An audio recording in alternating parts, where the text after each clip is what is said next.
একটা আইটেম দিয়ে যদি পরিবারকে সবাইকে খুশি করা যায় তাহলে কি আর কিছু লাগে?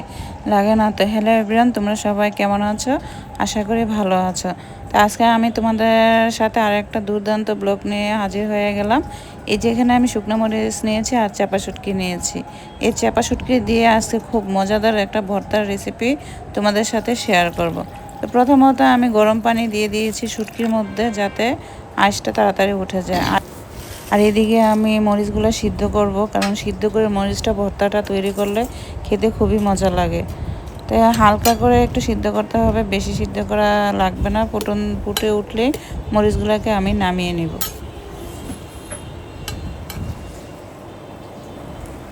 মরিচগুলো সিদ্ধ হয়ে গেলে এদিক দিয়ে যে আমি গরম পানি দিয়ে শুটকিটা ভিজিয়ে রেখেছিলাম, এখন দেখো আঁশগুলো কি সুন্দরভাবে উঠে যাচ্ছে। তো পুরো শুটকি থেকে আঁশটা ছেড়ে আমি নিব। এই যে দেখো আমার আঁশ ছাড়ানো হয়ে গেছে, মরিচগুলো সিদ্ধ হয়ে গেছে। এখন একটা ব্লেন্ডারে আমি ব্লেন্ড করে নিব।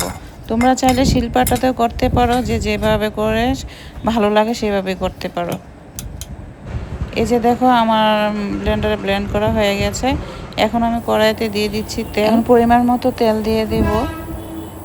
ভর্তাতে একটু তেল বেশি লাগে, তাই তোমরা একটু ভর্তাতে তেলটা বেশি দিবে। এখন এই যে আমি মরিচ শুটকি ব্লেন্ড করে রেখেছিলাম, এখন গরম ফুটন্ত তেলের মধ্যে আমি দিয়ে দিচ্ছি।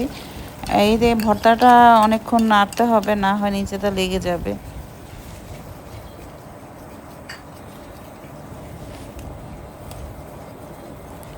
যখন উপরে তেলটা বেশি উঠবে তখন এখানে কেটে রাখা টমেটো দিয়ে দিতে হবে।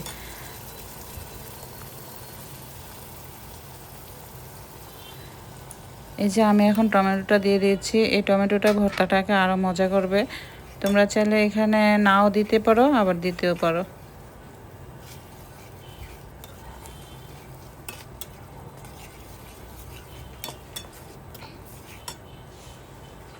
পরিমাণ মতো লবণ দিয়ে দিচ্ছি। এখন আমি দিয়ে দেব পেঁয়াজ কুচি। পেঁয়াজটা একটু বেশি দিতে হবে, যেহেতু ভর্তা, তার জন্য পেঁয়াজটা একটু বেশিই লাগবে।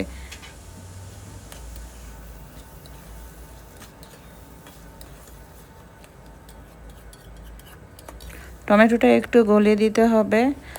এখন দিয়ে দিচ্ছি রসুন। রসুনটা আস্ত দিতেই হবে, কারণ রসুনটা দিলেও আরও ভর্তাটা অনেক মজা লাগবে। এখন একটু ঢেকে দেব যেন পেঁয়াজটা রসুনটা সিদ্ধ হয়ে যায়।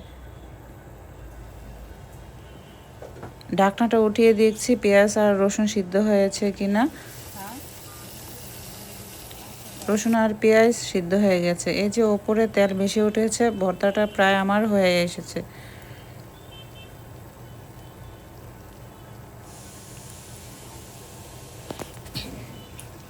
এখন আমি তোমাদেরকে পরিবেশন করে দেখাবো, দেখবে কতটা লোভনীয় হয়েছে এই ভর্তাটা।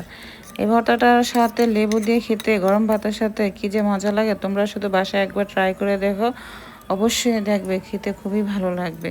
তো আজকের ভিডিওটা কেমন হয়েছে অবশ্যই লাইক, শেয়ার, কমেন্ট করে জানাবে, যেন আমি ভিডিও ছাড়া মাত্র তোমাদের কাছে পৌঁছে যায়। তাহলে তোমরা সবাই ভালো থাকো। আল্লাহ হাফেজ।